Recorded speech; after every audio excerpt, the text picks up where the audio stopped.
Okay, this is one of those shower intuitions. I don't have shaving intuitions for obvious reasons. But yes, I had to turn the record on. Okay, recording now.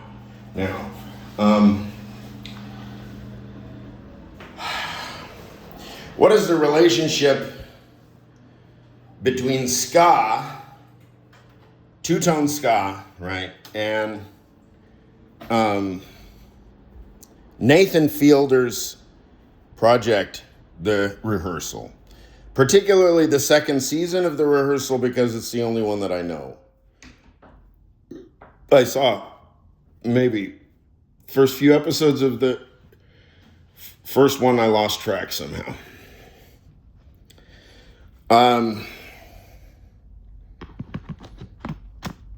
Pardon my indecent exposure.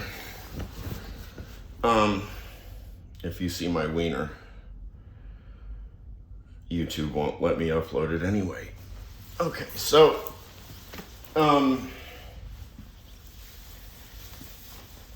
Nathan Fielder is fascinating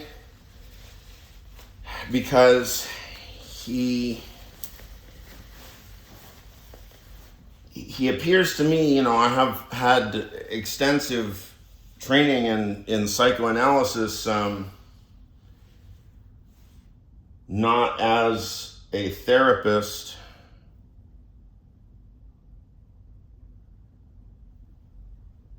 but as a patient, but also as a student in the classroom, because I've read all their books. And notice I say they.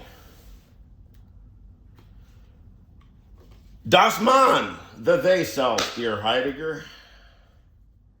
The they self, das Mann.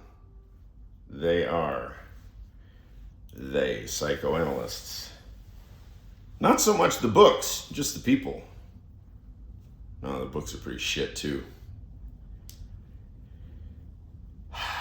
But there is a better future for psychoanalysis ahead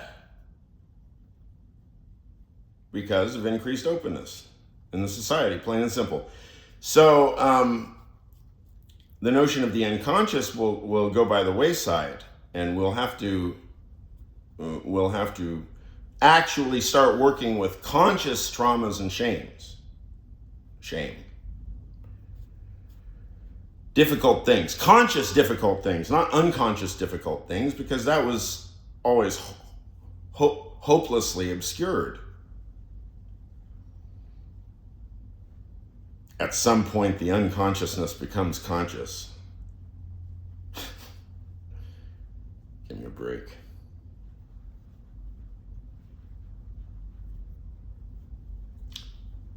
Nathan Fielder looks naively, I would say, like he satisfies certain conditions for certain types of neurodivergent behavior. I use the word neurodivergent in a perfectly ignorant sense. I barely know what it means.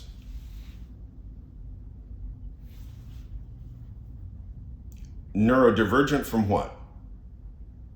Where's it diverging from? There's a baseline?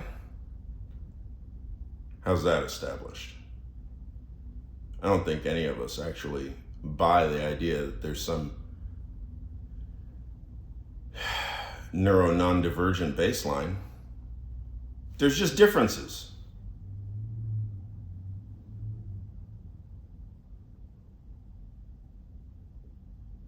A few key moments jump out at me from the second season of Nathan Fielder Rehearsal. One is he throws out there almost in passing something like, well, we would all love to rehearse for our life.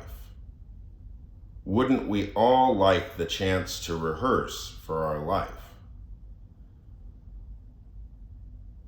And that sounded to me just incoherent, because you're in your life. And at the same time, he's also relying on a division between what is happening relevant to in the cockpit of the plane and what is outside the cockpit. He makes that distinction very clear, that he's aware of it. And yet he seems unaware that in order to engage in rehearsal for your life, somewhere in your life you have to make precisely this cut in order to stand on one side,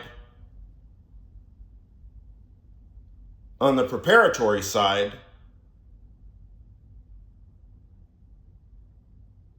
leading up to the actual life. As though the preparatory side, that what you were preparing for, was not also itself actually happening. And to my, doesn't seem apparent to me that Fielder ever addresses the problem of rehearsing for a rehearsal.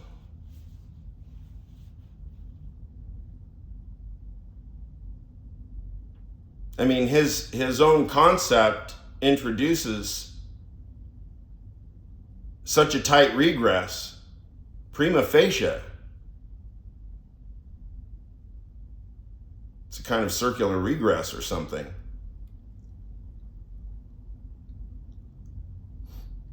You got to rehearse for the rehearsal, for the rehearsal, for the rehearsal. So when does the actual event happen?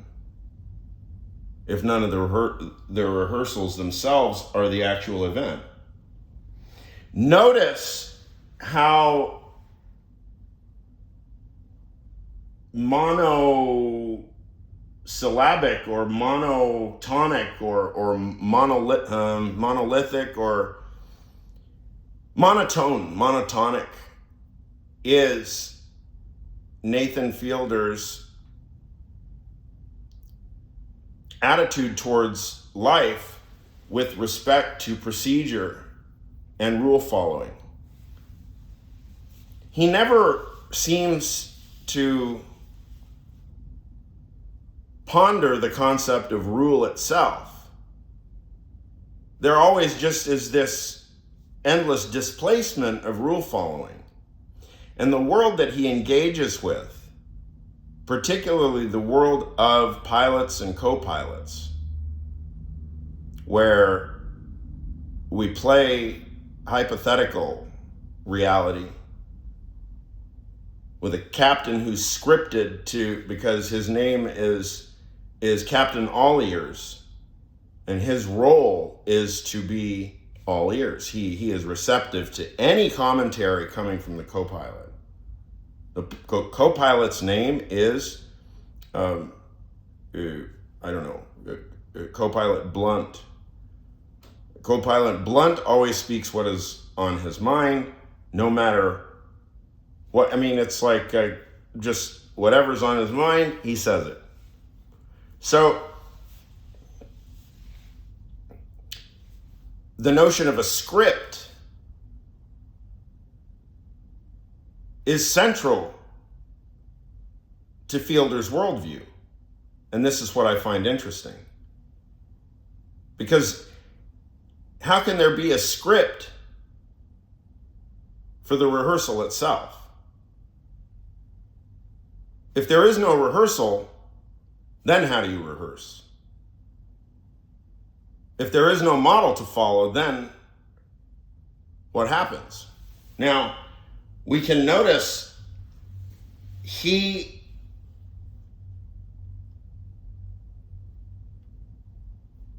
gets faced with my kind of argumentation in the crowning, one of the crowning jewels of the second season of rehearsal, which is the evanescence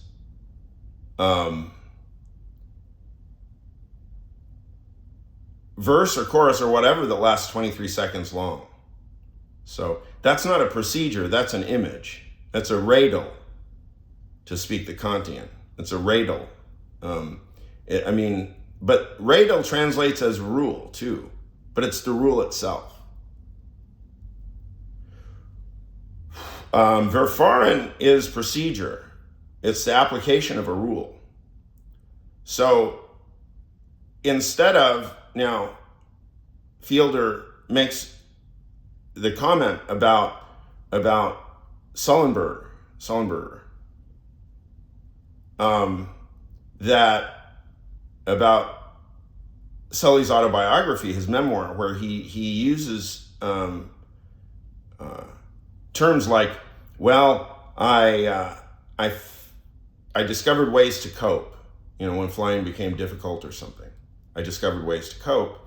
And Fielder learns that typically is airline pilot code for he drank regularly. But in Sully's case, this is not what happened. What it meant was that he discovered a new techne, new iPod, and he became interested in music, and he never had really gotten deeply into music. And so instead of making a kind of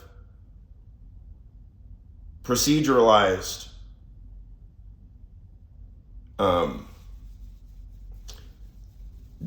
dogmatic, proceduralized sort of pessimistic closure,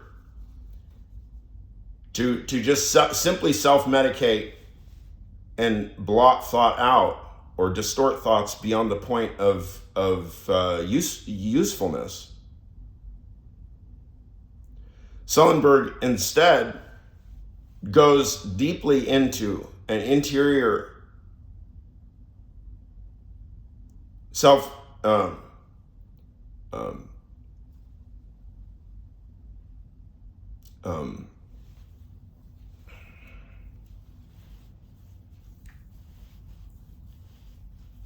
he embarks on a journey of self-discovery. And he doesn't fuss about what kind of music he's into. He responds, for whatever reason, to this big kind of rock anthem by Evanescence, which I should look up by the name.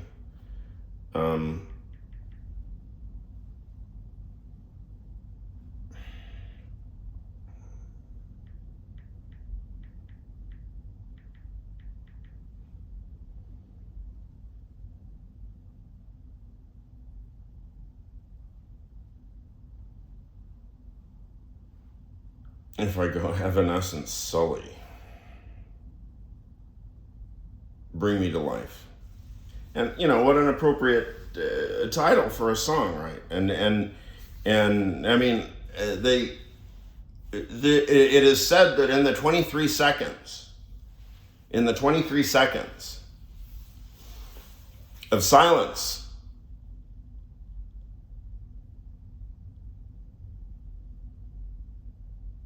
this crucial 23 seconds of silence where Sully is just sitting there, that perhaps it's the same 23 seconds from the section in that song. And then he proceeds to put the plane down in the Hudson River.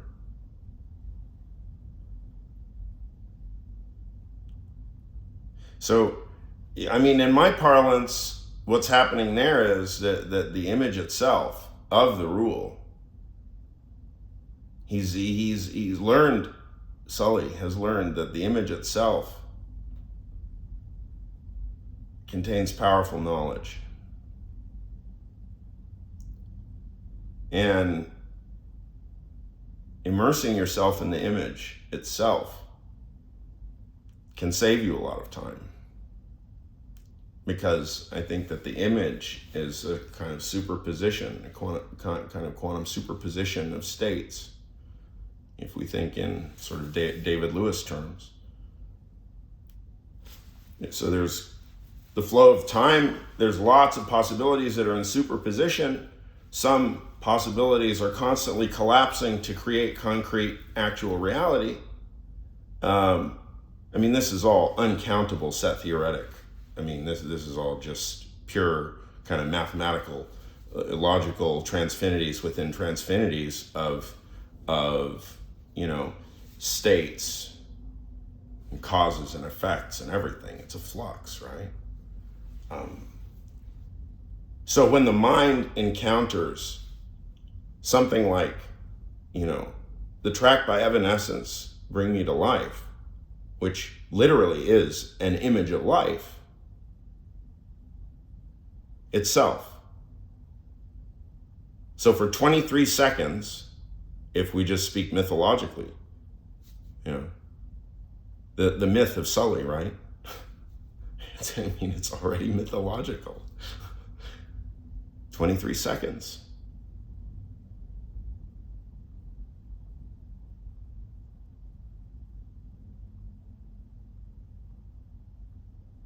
Adequatio, veritas est, adequatio intellectus et re. Et re. What is the re? What is the thing? The REDEL. Evanescence, bring me to life. So the thing. The thing. It's the thing that teaches. The dialectical object. It's not a procedure. And it's not an identity that follows a rule that executes a procedure that we rehearse for. Now, Nathan Fielder is a brilliant scientist, and he's a brilliant comedian. And because of the fact that Nathan Fielder does absolutely rigorous, meticulous science, and he includes all of his own personal, as much as occurs to him. This is all very personal to him. We see now how science must be done by Sarah Sherman, Nathan Fielder, Nikki Glazer. These are comedians. The sight of truth has migrated toward a kind of monastic, humanistic, comedic ethos, but it's a type of person too. It's my type of person.